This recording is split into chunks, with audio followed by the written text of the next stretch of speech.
Hi, and welcome to Fan/Fiction with Andrew/Zach. I'm Andrew Gum. And I'm Zach Dunsing. And today I put Zach in the hot seat about something he loves. Unfortunately, it's Avatar.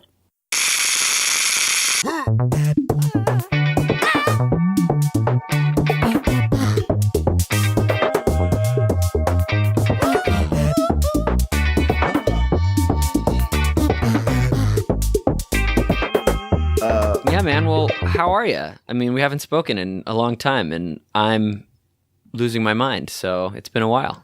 Why are you? I'm okay. I was out. I smoked.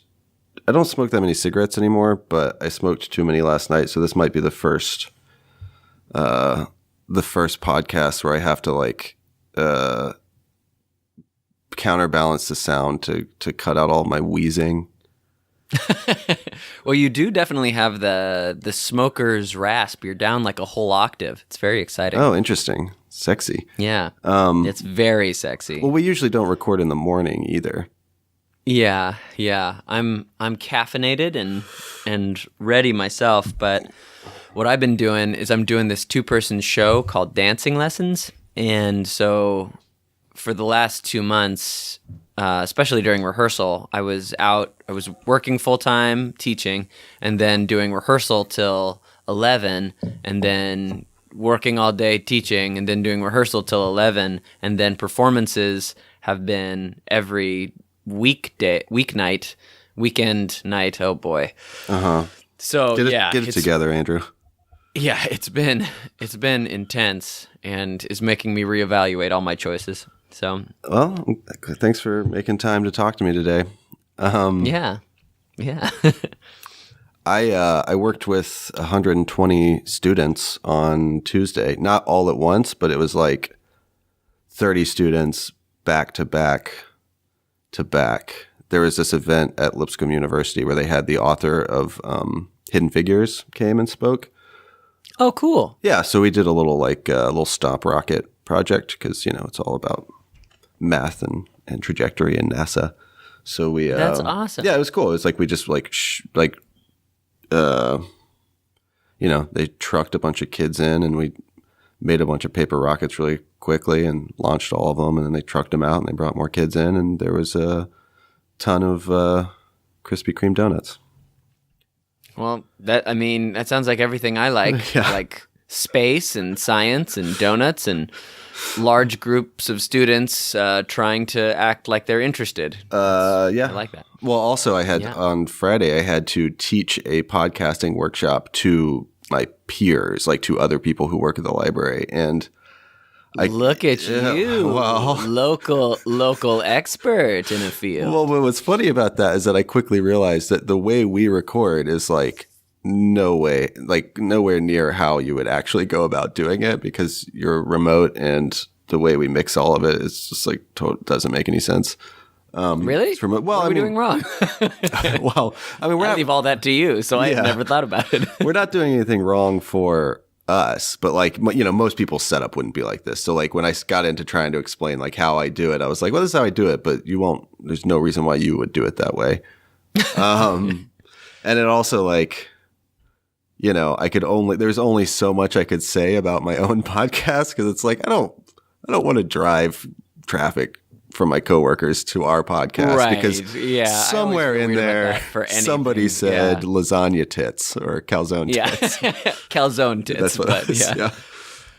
Oh man, yeah, that is a funny one, because the students, I'll just mention some of the stuff that I'm working on, and the podcast is one of those things, and they'll be like, "Oh, what is it?" I'm like, "I am not telling you." It's about gardening.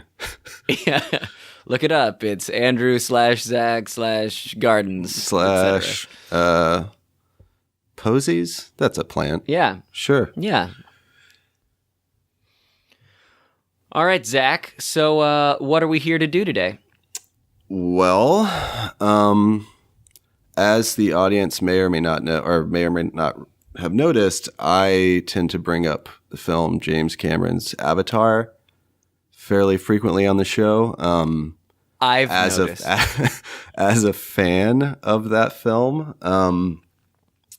and we've gotten quite a bit of feedback from listeners who hate the film Avatar. Yeah. It's not popular with everybody, it turns out. Yeah, despite being at a time, still the highest grossing film of all time. And Is it still? Still. Not like unadjusted. Wow. So that's something that I want to talk about. But before, I mean, there was a point in time when this movie was everywhere. Yeah. I remember. I went and saw it twice in theaters with my dad. Yeah, me too. I saw it multiple times. I saw it opening night in 3D IMAX, which is a genuine spectacle that we'll talk about in a little bit. Yeah, and it was very cool to watch in 3D IMAX. I did the same. Yeah, and I saw it, probably over the holidays with my family because I distinctly remember seeing it with my grandmother who loved it. Like, yeah, that's great. Loved it. So yeah, let me talk about James Cameron for a second. Great. You are a huge fan of James Cameron. I'm a huge fan, and I feel like I need to explain that a little bit because he's gotten flack lately. I think he's notoriously difficult to work with, and that's fine. I mean, I think if you're I don't think you have to be a dick to work with people. I really don't. But I think that some people, like, I don't think you have to be a dick to get what you want from a project. I mean, unless it's me to you. And I, that is sort of the basis of our relationship. Yeah. But if people are, it's like, I'm not asking James Cameron to be my friend. I'm asking James Cameron to make epic science fiction movies. And that is all. So yeah, part of my love. Have I ever told you this story about when I was 10? I think so, but tell the people. Yeah. So when I was 10 years old, I basically was home from school and had an ear infection. So like I couldn't do anything. I'd watched all the daytime TV already, which I think at the time was like The Price is Right and Rescue 911. Right. Rescue 911, great show, by the way. Do you remember that show? I mean, a great show. They made reenactments of real 911 phone calls. Like that's bonkers. I sort of hold it in the same place as my mind as America's Most Wanted, like those reenactment sequences. But like way more tragic. I don't know. Maybe, well, America's Most Wanted are pretty messed up people. They're wanted for a reason. That's true. So I watched all the daytime TV. I'd ran out of things to do. Internet had not been invented yet, believe it or not. Well, it had been invented, but we didn't have it. Right. So I looked at the VCR, look it up, and there was a tape in it. So I pressed play on the tape, and it was Aliens. But it wasn't just Aliens. Whoever had watched it previously, I'm assuming my dad, hadn't rewound it. So like as a 10-year-old, had been avoiding like horror films and science fiction and all this stuff because I was petrified of the idea of it. But like I didn't know what this movie was. I popped it in, I watched it, and it's at the end of the movie where they've made it back to the Sulaco, to their spaceship, and they're all standing there and they're congratulating each other because they made it out alive. And I'm like, oh, like this is pretty chill. Like this looks fun. They're on a spaceship and they're all nice. Little did I know, or did Bishop, the android, know that the queen alien was hiding on their dropship and immediately like spears him through the chest with her tail and then rips him in half and tosses his body parts to the side. And it was like, I mean, he's an android, so it's a bloodless scene, but like, well, it's like the white blood. Yeah, it's like the milk. The goopy milk, yeah. And it like, I had up until that point, like never seen anything like that in my life before. Yeah. Like it was. So it really seared itself into your consciousness. Yeah, it was like terrifying and fascinating and just badass looking. And I like immediately stopped the tape and just like rewound it and had to like watch the whole thing. And I would say because of that and like other reasons, like that's the movie that not only got me into movies, but like got me into science fiction and movies. So I would say that it still ranks amongst it's my favorite. It's also awesome. It's awesome. It's also a great movie, and I would say that I revisit it like probably once a year. Yeah. Well, I think about that. Terminator 2 was a big one for me. Yeah. I was probably like 12 or 13 and watched Terminator 2, and the visual effects in it were so incredible. I couldn't believe that you could do that stuff with movies. Still basically seamless. Yeah. Like when he gets his head like blown apart and then like it fuses back together out of the liquid metal. I still think that's cool. And so scary when he comes up out of the floor and he's like the tile pattern and he was just spread out on the floor. There's something so horrifying about that. Or just like that security guard who gets spiked through the face by himself. Yeah.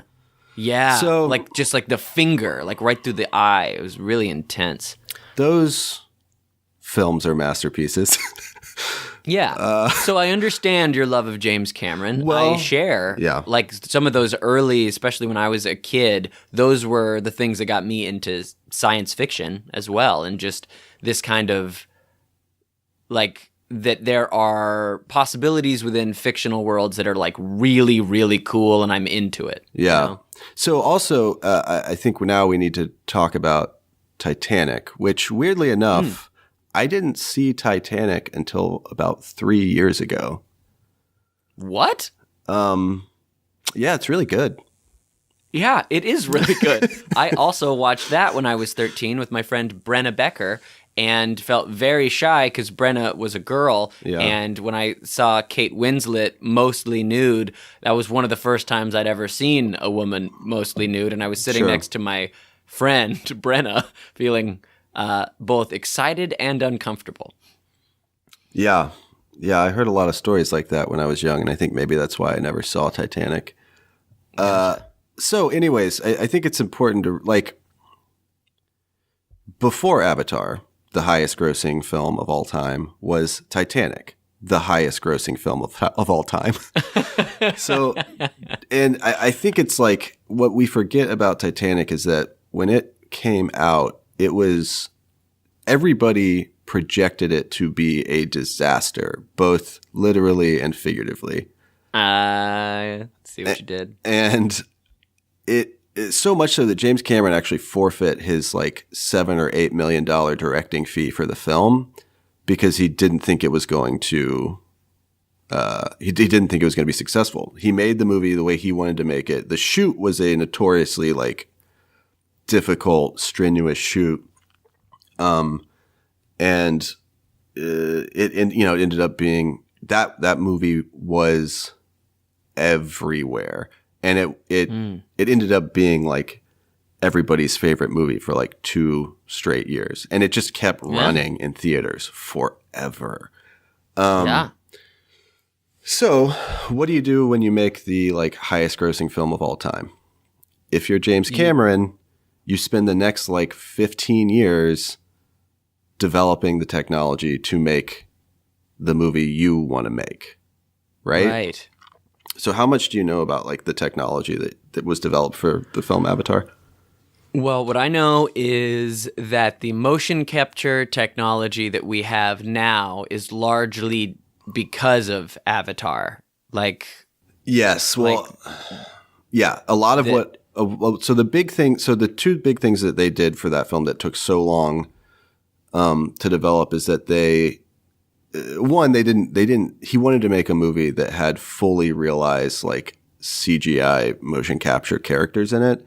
And nobody thought that their computing power could sustain that. Nobody thought that computers were powerful enough to make that happen. So part of it was like waiting and developing until the technology was strong enough to do that. But the other thing that he wanted to do was to film it in 3D. So he and his director of photography, they basically like worked with Sony to rebuild these digital HD stereoscopic cameras from the ground up. So like, two cameras side by side that were part of what they did was like separate the lenses and the camera housing from the CPU for the cameras, so that like instead of the camera being 80 pounds, it was like 10 pounds. So like they would just connect it with a wire, and that way they could get sort of these different camera movements and things that were more natural. Basically, after they developed those cameras for like 5 or 6 years, James Cameron and his director of photography just went on like underwater adventures, or like just to they test went to, like, the the cameras. Marianas Trench, right? Well, that was a couple years ago, actually. Okay. But what they did do is they went to the wreck of the Titanic to test these cameras out. They made a documentary like in the process, like I think it's called Titanic 3D or something.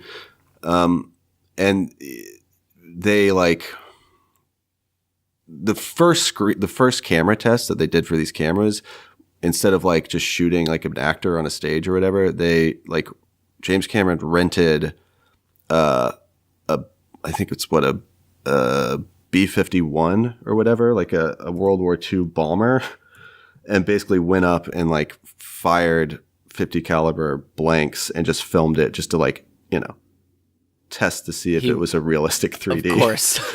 Of course he did. So, the P-51. Yeah. It's like, and this is part of one of the things that I love about Alien so much is that you can watch it and you can see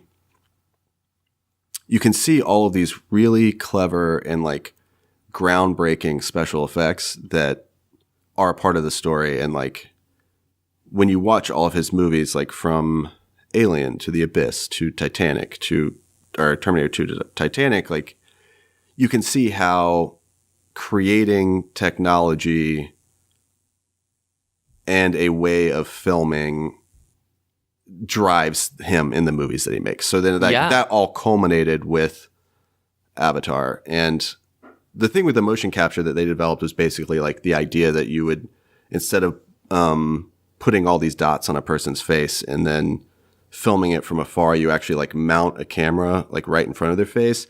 And the big difference between like that stuff, like what happens in Avatar and what's going on with Gollum in the Lord of the Rings, is that all the like micro movements and like facial tics, like all of that is picked up. Yeah. And has become standard now. Now you see when they're doing motion capture, they all have that little head rig with the camera pointed right at their face. Well, yeah, and all of that went into the like the rebooted Planet of the Apes trilogy, which I think is a really underrated trilogy, by the way. I know. It always gets really high critical acclaim and makes a lot of money, and no one ever talks about it like they like it. Everybody likes them, but nobody talks about them. It's really weird. Yeah, but those because it feels like films. dumb to be a fan of the Planet of the Apes. But does it feel as dumb as it does to be a fan of Avatar after doing the research that we've done? Well, time will tell. Time will tell. So here's the deal. I'm going to do my best to so like what my investment in the film is now. So like I literally followed like the development investment. Well, and I followed the development of this film for like 15 years, like from which Alita too, Battle Angel Alita was actually developed by James Cameron alongside it. I saw that earlier this week. It's weird as fuck, but so like pretty entertaining. It's the only movie, maybe besides the Wachowskis' Speed Racer movie, that is actually like, oh, this is what a live action anime should look like. Right. That's what I've heard. That's the good reviews that I've seen about it. I would like to see it. It's definitely got some earlier. I have done nothing for months, but it's got some problems, but I was pretty entertained by it. Cool. I'll definitely check it out. So the difference between, from an outside perspective, someone who's not been following Avatar for the 15 years of its development and has like a deep-seated respect and love for the work that James Cameron does, is that Avatar got a very specific amount of hate from the outside that his other films largely dodged. Yeah. So let's talk about some of those things. I just want to hear what your feelings are about them. Yeah, let's maybe start with the smaller things and work our way up to the bigger things. So let's talk about one thing that I think was like an unfair thing that a lot of people were hating on, just like the fact that they're really tall blue cat people. Like everybody thought that was like a dumb idea. I actually disagree. I think that that's no weirder than any other alien thing. No, I don't think it's any weirder. I think it's a dumb idea if you can't make it work. But the thing is that like the thing about making like a 9 foot tall blue cat person as a character is that like that is an ambitious challenge to make work in a photorealistic way. Yeah, so, totally. Yeah, so like the choice to want to do that, and we'll also kind of talk about some of the influences of that later, like some of the things that like James Cameron pulls from as influences, and that idea, it seemed like a challenge. Like if you're gonna try to make the goal is to make this CGI living, breathing alien, then you at the same time like want it to be pretty different from a human, but it also to distinguish it from a human, but you also don't want to go the like, I don't know, like Wookiee or right. You need them to have expressions so that you can follow them as characters. You need to be able to connect. You still need to be able to like they need to be human enough to still capture the nuance of the performance. Right. Totally. Yeah. And one of the things I was actually really impressed with the movie was like the evolutionary consistency that like all the animals seem like, just like on Earth, there's a lot of consistency in how creatures develop. That looked like you could see a lot of commonalities between the animal design, like the creature design in that movie, that I thought was pretty fun. Yeah, I think that's one of the movie's strengths, which is that, and this is part of what went into all that development in the film in those 10 years is like James Cameron was influenced by what George Lucas had done in creating that universe. And he wanted to create a living, breathing universe. So like he hired biologists and linguists and all these professors to come in and help like sort of develop this realistic breathing planet. And I think that's the other thing that I really like about all his science fiction movies is that they're all practical. Like the not the effects, but the all the technology is like useful and grounded. It's for lack of a better term, like realistic. Yes. The mech warrior things that seem like pretty lifted straight out of Alien. I mean, I understand you need like contained things because of the oxygen, but it did feel like he's kind of borrowing from his own oeuvre there. But maybe that doesn't bother you. Why would that? I mean, yeah, for all intents and purposes, they exist in the same universe. Oh, that's interesting. That'd why could they not? You know, it doesn't. Sure. Yeah. Stephen King does it. Sure. Yeah. So no, that doesn't bother me. Okay, let me throw you another softball. Great. So Avatar is in the papyrus font.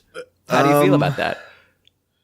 So here's the thing, actually, about the papyrus font in that movie that nobody ever thinks about. I'm kidding. That's completely unacceptable. That's completely unacceptable. But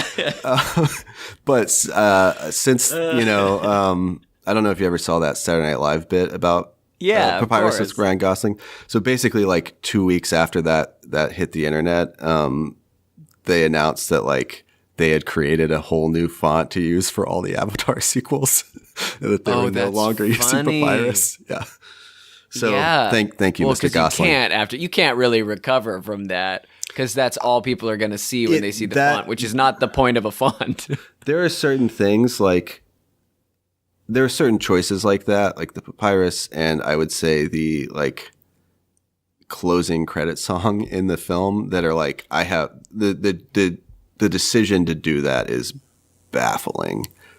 It's weird. Yeah. That's a weird one. Yeah. I mean, it's like you're just leaving yourself available to be made fun of. Like, why would you do that? It's almost like a fuck you. You know, it's like we made so this. a misconception about this movie is that it is the most expensive movie, or at the time it was the most expensive movie made, but it actually wasn't. Just as far as budget for the film goes, I mean, all the development obviously costs a ton of money, but it actually costs less money than the Pirates of the Caribbean movie that came out like 2 years previous to it. That's interesting. I'd heard very expensive. That was the thing I'd heard. It's a lot of people estimated that it was going to be very expensive, and I guess if you factor in everything that went into developing it, sure. But the actual pre-production and post-production budget is advertising budget is like $250 million, which is I think about 50 million or 40 million less than say Infinity War. Yeah. Times have changed. Budgets are going up. Yeah, definitely. Okay, so Papyrus unacceptable. Right. I think I have only one more softball for you, and then it gets harder. Yeah. Unobtainium is a stupid name. Well, okay, so here's the thing about that. Unobtainium, the mineral that they are harvesting in that movie that is like a super rocket ships. Well, it's like a hyperconductor. So presumably it's what they would use in some sort of reusable fusion. It's probably what powers their planet. Not their planet, Earth. Right. So unobtainium is a stupid name, but it's also the exact type of stupid name that scientists come up with. Let me give you some lists. Let me give you some names of other real elements. Germanium, promethium, americium, einsteinium, nobelium. That was the one I was thinking of. Yeah. Seaborgium, rutherfordium, neon. Wait, was one of them Rutherfordium, like Rutherford B. Hayes? Perhaps, but Rutherfordium. Well, not only that, but unobtainium is actually kind of an in-joke with engineers. Do you know this? No. Unobtainium is like a hypothetical, perfect material. So when engineers and scientists are trying to figure out a problem and they can't figure it out, they're like, oh, we'll just use unobtainium for it. It's a joke. It's a known sort of so gag. So it's a nerdy joke. Yeah. So it's not only I think a funny, I think it's a dumb name that is exactly what the type of thing a scientist would come up with, but it's also an in-joke with engineers. Okay, that makes sense. My dad had a really dumb joke that was sort of like that. It went, so scientists came up with an element that only exists for a fraction of a second. It's called who caresium. That's pretty good. But also, it's a dad joke. Most of those elements that I just named, like einsteinium, californium, they were developed in labs that only exist for a fraction of a second. Right. I think that, it was probably. I get that's the joke, but that same school of thinking. Yeah. So. Okay. Let's get into it. I'm gonna try to do them in increasing order of difficulty. Okay. Great. All right. So this movie is just a ripoff of Pocahontas, Dances with Wolves, Fern Gully, etc. Okay, so a lot of people jump to that immediately, and they're like, "Yeah, but this is it's just Dances with Wolves in space or whatever." That's true, but that's not a real criticism because the idea of a going native story is not a new thing. That's like taking a movie that has star-crossed lovers in it and being like, that movie sucks. It's just Romeo and Juliet, Right. I think that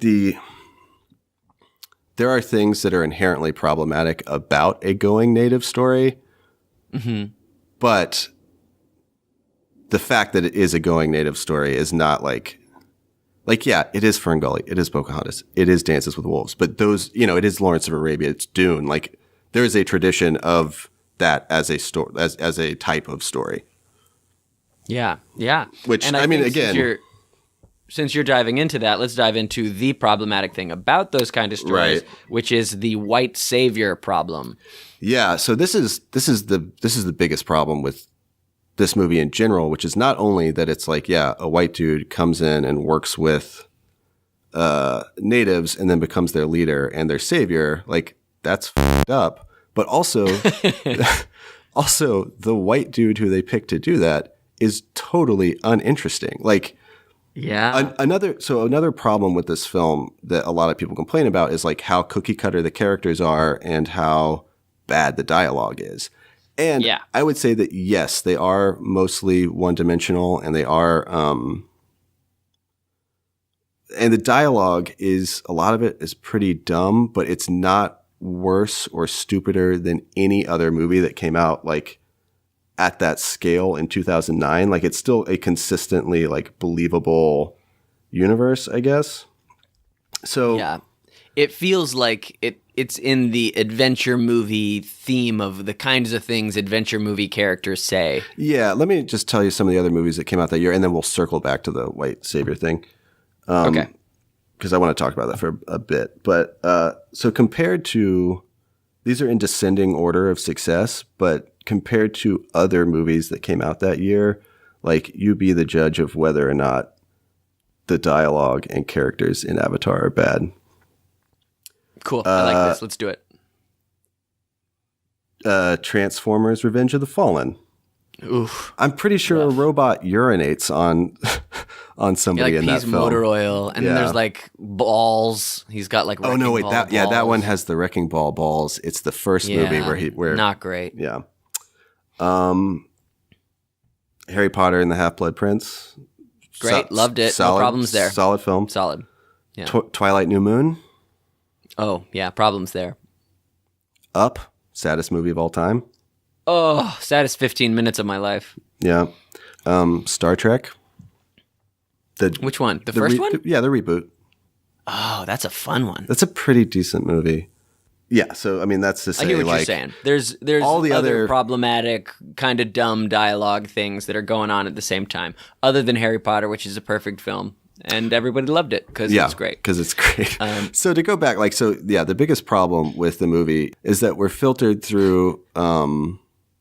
We're experiencing this alien culture, and we're filtering all of it through Sam Worthington's character, and like Sam Worthington's character is not that interesting, and they don't need him to save them. And arguably, I mean, they do save themselves ultimately in the end, but like, he is a catalyst for that, and that's just a problem. Like, he's not necessary.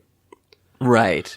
He's just kind of our eyes, and I think it's what everybody loves about that movie. I mean, guiltily, that was something that I really liked. Is just, here's this dude who shows up and just kind of a dumb dude, and he gets to like basically play the video game of being a Na'vi, and like everybody likes him, and it's really badass, and he's like a good fighter, and like. Well, somebody else pointed out to me that like one sort of trope with going native stories like Dances with Wolves or Lawrence of Arabia is that the person who ends up joining the tribe or whatever, they inherently don't fit in with their own tribe, like with their own people. And the only thing about Sam Worthington is that he can't walk. Like, right. Otherwise, he's it seems totally like an Ura Marine, other than he's in a wheelchair. Yeah. This kind of he seemed like, sudden, jarring change of personality. Yeah, it seems like if he hadn't gotten injured, like, he'd still totally just be a Marine. Right. Or sorry. Oh, The Last RDA Samurai. contractor. That's another one. That's another white savior, going native story. Yeah. Yeah, that's I mean, do you have any other things? Because I think the only that's a problem. It's a definite problem. I think the only counter to that, and this, like, not only to how basically vanilla and bland Sam Worthington is that, but the counter to the savior thing is like how great of an actress Zoe Saldana is, and like how badass her character Neytiri is in that film. So I think like totally was the one that is like, now she's Gamora, because everyone's like, yeah, she can do the costume alien thing really well. Well, and she's in 2009's Star Trek. Like, how much money does Zoe Saldana have at this point? Yeah, a lot. She's in like three of the biggest franchises of the past 15 years. Yeah. But she's also fantastic. Yeah. Yeah, she does great. And I think that what she does is she sells, like, she invents the chemistry. So, like, she really, I think she's the star of the show for that whole movie. Well, 100%. That's like why, okay, so if that's the case, like, you don't need, it's like an older white male director. So I know I love you, James Cameron, but like you are that, and it is a problem, which is that like he sees through that lens. Well, not only that, but they would think that the only way to have a relatable character is to have, you know, a white dude connect to this culture, and it's like you just don't need that. Like you could see the Na'vi as the Na'vi, and just let Neytiri be the main character. Like there's no reason not to. She's the most interesting, anyways. Yeah, I mean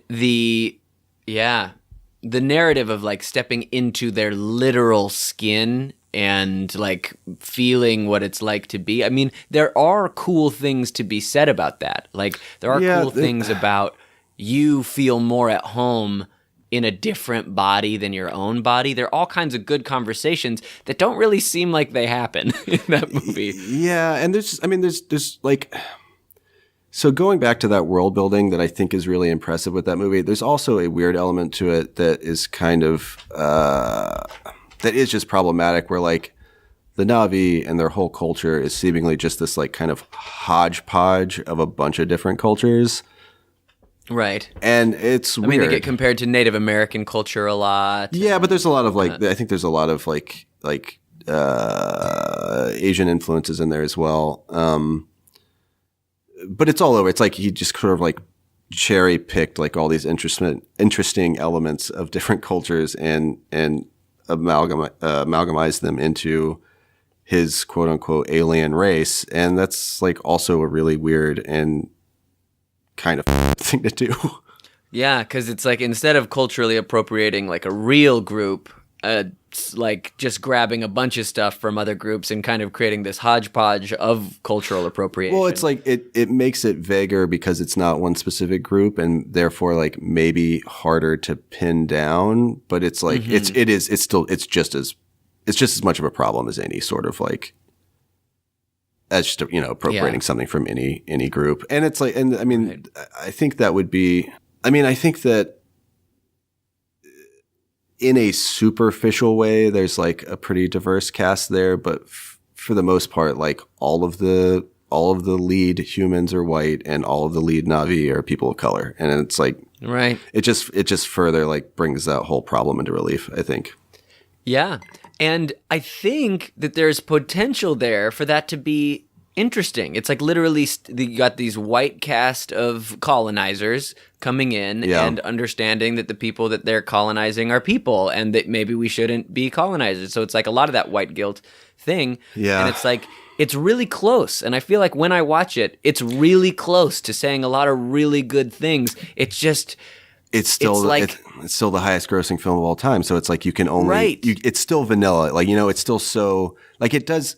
Okay, so let's talk about at least some positive things about this movie, which is that like, okay, so everybody in the world saw it, and even if it's in a superficial way, it does have like a positive environmentalist, anti-colonialist, and depending on which like symbols you can find in the film, like anti-American message, or at least anti-military industrial complex.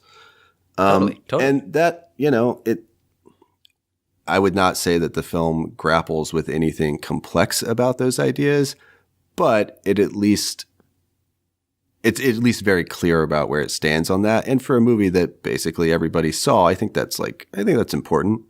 Yeah, and thinking back 10 years ago, like that's not negative to be talking about anti-colonialist, anti-military industrial complex notions.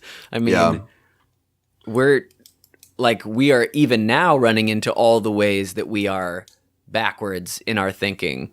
Taking a step, I think, is better than no step, you know? Yeah, but starting a conversation. Yeah, but then you're also right, which is that like there are a lot of elements there that I think there's a lot of potential there to have a like more serious or at least like more complicated conversation about culture and maybe race, that probably somebody other than James Cameron should be the person trying to grapple with.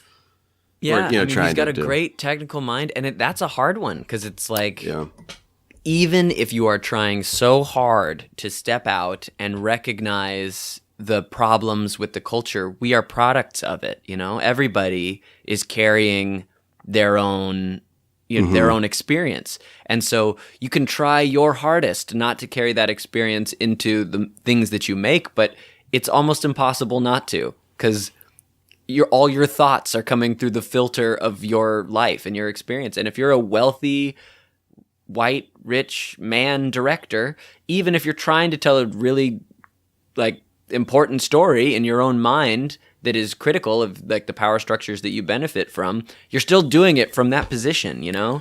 Yeah, and I think, well, the problem is also not necessarily that rich white men are telling stories. It's that only rich white men are telling stories. Right. Like for a very long time, they've been the only sort of gatekeepers to it.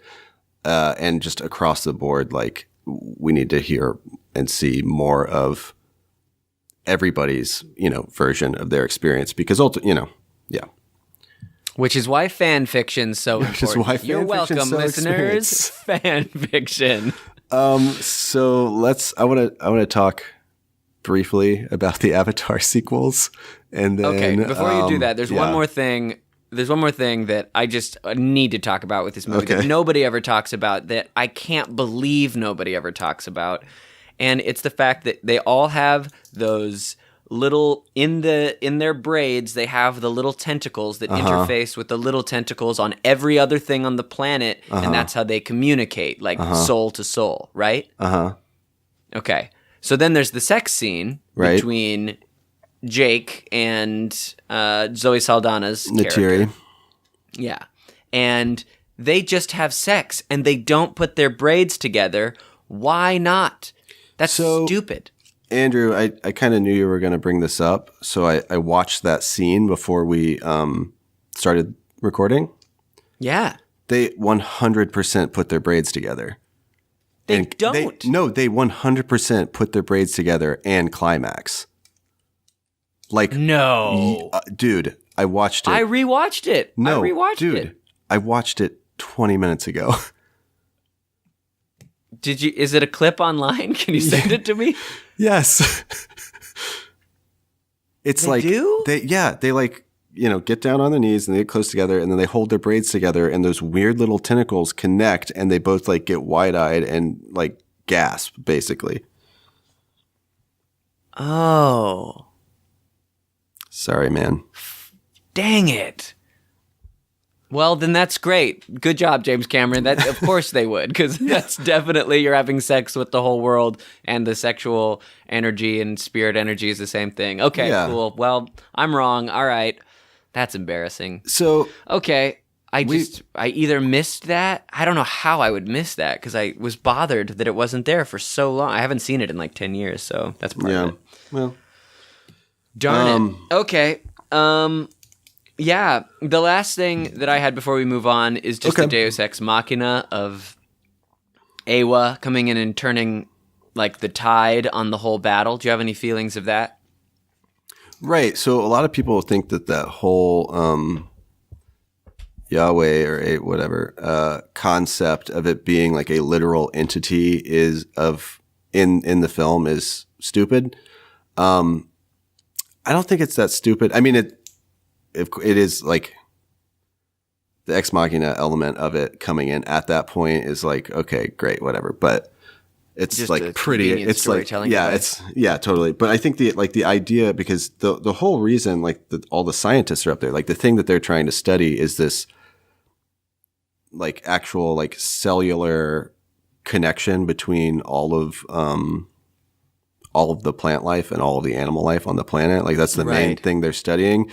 And not only that, but like the idea of even the Earth being a super organism is a concept that's been around since the 70s, probably when James Cameron really started reading science fiction.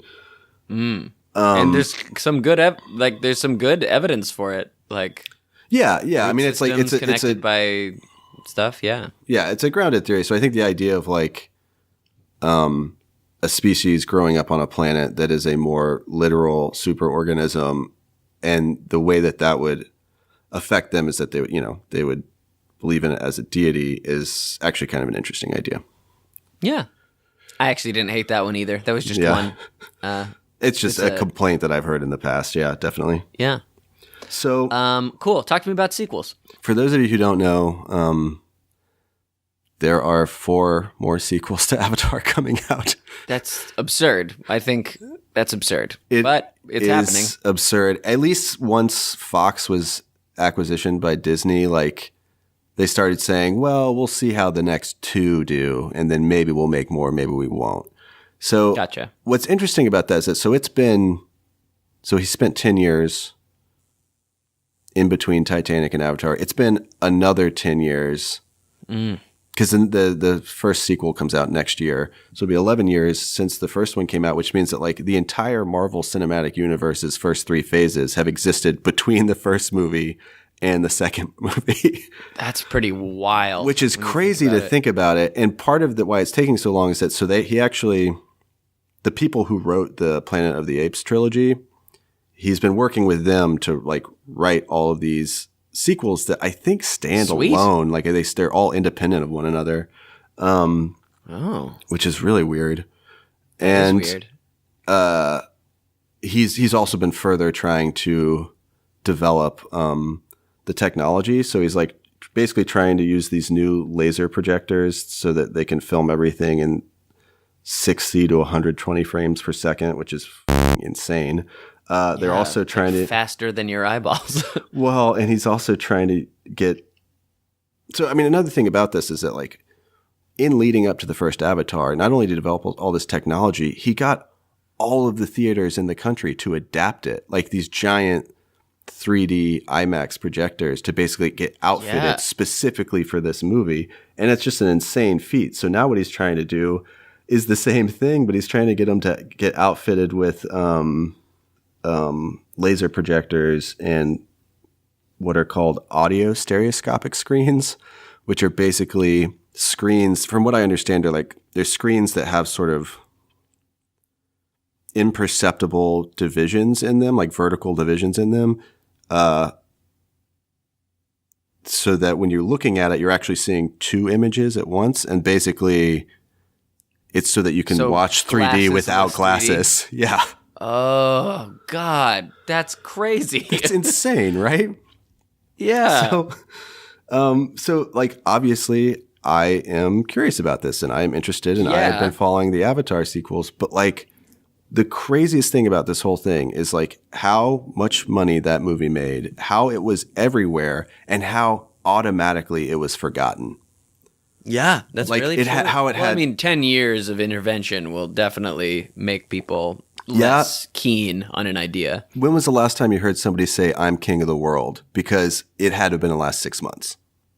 That's true. My kids, the do-do-do, like it's still everywhere. Titanic has like persisted culturally in a way that Avatar just hasn't. Like it's just been like just look totally at the front of any boat, and you know what people are doing on the front of any boat. Yeah, is no one's Titanic. No one's walking around being like, "I see you."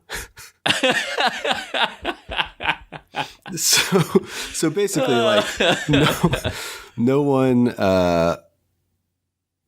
is excited. Like no one cares about these sequels other than me, unfortunately.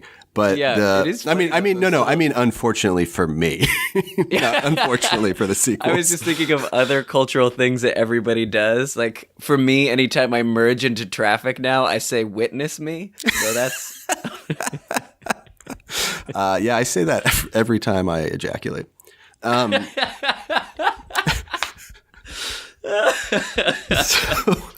So the thing about that is that so they released the titles to all of the sequels, And there was a incredible backlash to that, ever being like, these are the stupidest titles I've ever heard. Right. Yeah. So I saw that too. Have you read any of them? I don't know. I don't remember. It's like the spirit of Awa, I think. Okay, is one well, of them. well, don't say anything else.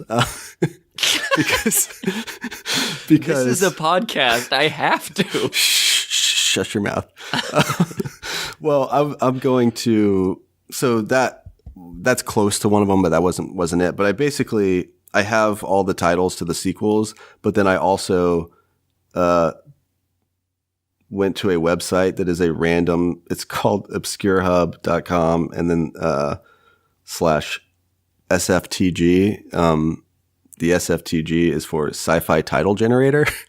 So it's just randomized titles. So I'm going to read you a randomized title, and you have to tell me if it's a real title to an Avatar sequel or not. Oh, I actually don't. This is fun. This is fun. I like that. So it'll either be randomized or a real title, but you let me know. Okay. Avatar 2, Reaching for Alnitak. Oh, God. False. Correct. Not real. Cool. Just because I don't know what Alnitak is, and that's a dumb name. So well, yeah. Avatar 2, The Tolkien Rider. Oh no! I bet it's real, but it's correct. Yeah, But I see your point. That is also dumb. Yeah. Avatar 2, The Priests of Tinefet. Oh, jeez. They're not all two, by the way. That's just what I'm saying. Yeah, I'm with you. It's smart. It's a control element in the experiment. The priest of what? Tinitet. I don't know. Real. That one's false. So the real ones are Avatar, The Way of Water, Avatar, The Seed Bearer, Avatar, the Sounds Tolkien. Like it's a lot of jizz in that one. Yeah, Tolkien Rider, and Avatar, The Quest for Yahweh. It's got to be Awa, right? Because it's definitely like Yahweh. Sure, yeah, just no, it is. Jewish It is. God. Yeah, no, I sorry, it is Awa, but you know. But which is dumb because that is just the same sounds as Yahweh. Yeah, but it is. You It just is. switched them. It is spelled EYWA, so Yeah. it is Awa. But so my point is like yeah, those are stupid titles, but they're also like those are exactly like the titles from all of the sort of 50s science fiction pulp that like heavily influenced James Cameron. So I think they sort of fit right in. Sci-fi and fantasy has all kinds of stuff like the Dragon Riders of Pern and stuff. No, totally. Like that. So and that's what he's always been making. So this brings me to my final point, which is this is a criticism of most, not Titanic, but most of James Cameron's movies, which is that they're just ripoffs of other people's work. So like, I don't know if you know this, but like the Terminator has a special thanks to Harlan Ellison in it. Harlan Ellis, the writer of lots of sci-fi. I can't think of. Yeah, Harlan Ellison. He passed away 3 or 4 months ago. He was, I would say, famously litigious or like frivolously litigious. Ooh. Right. He would sue people like all the time. Yeah, but that sounds really nice to say. You should say it. Famously litigious. Frivolously litigious. Frivolously litigious. That's it's like vocal warm up.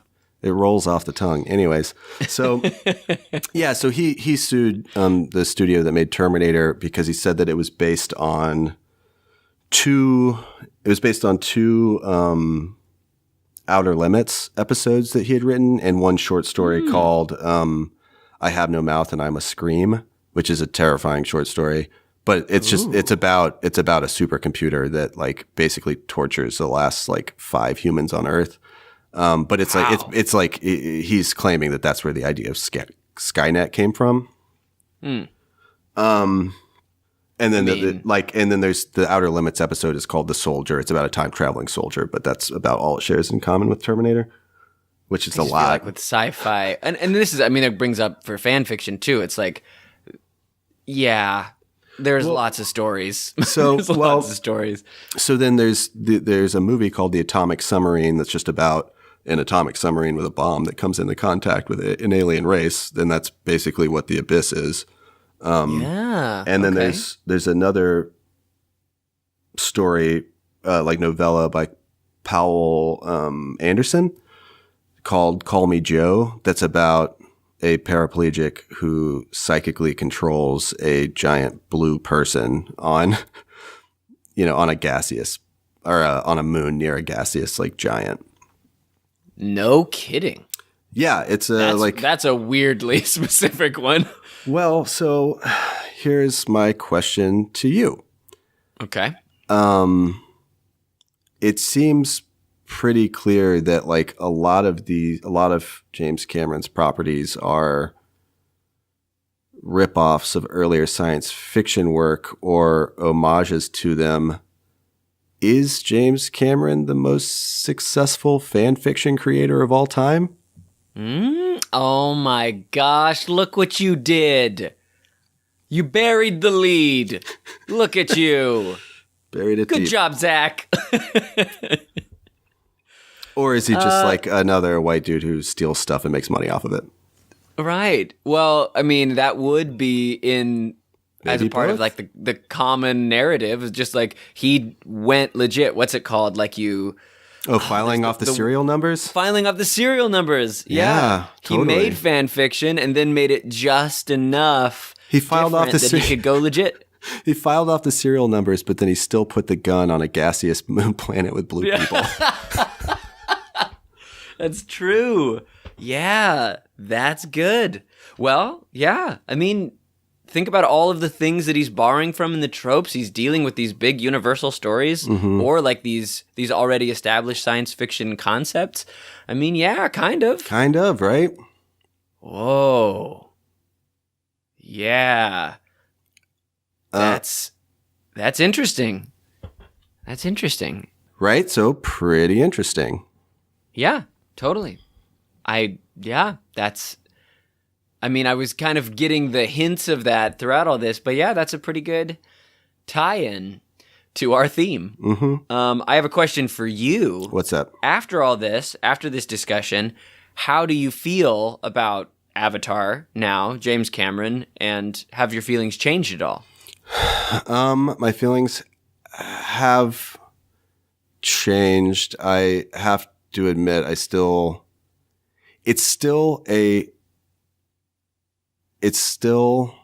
a relatively high concept science fiction film that my grandmother loved.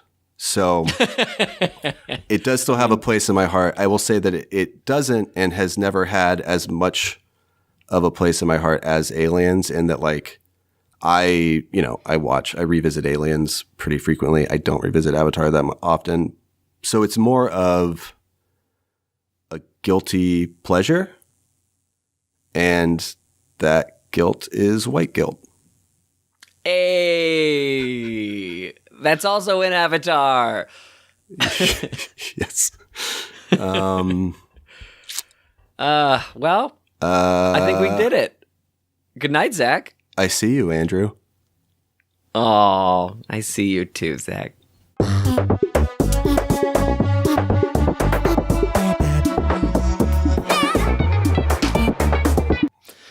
So yeah, it's been a lot. Speaking of space and hidden figures. Okay, wait, real quick shout out first before we jump into that. Sure. I just reading on the internet here. Just found out that Ross Lowell died. Do you know who Ross Lowell is? No. Well, I didn't either, but he was apparently the creator of gaffer tape. Oh. Yeah, 92 years young and dead. I've put so much of that stuff onto stuff so it stays in one place. Probably one of the single largest impacts on the film industry. That's true. It's like just a really good tape. Uh-huh. Way better than duct tape. Doesn't leave a residue. No. Can I read some of the content or the comments under the post? Yes. Kinman 278 said, I am currently at work, sitting in front of a bin full of gaff tape. R.I.P. Squidfucker said, most valuable tool on set. Lords of Excellence said, gaffer tape is rad stuff. Makes duct tape look inferior on every level. Agreed. Yeah, he's right. I love gaffer tape for so many reasons. It rips so nicely. You can just make It's very such satisfying good strips. too. Yeah, and then you can strip, and then you can rip it both horizontally and vertically, and make like exactly the size tape that you want. It's a very strong stick, but doesn't leave a residue. I can't say enough nice things about gaffer's tape. Yeah, R.I.P. Mr. Lowell. Yeah, R.I.P. Mr. Lowell.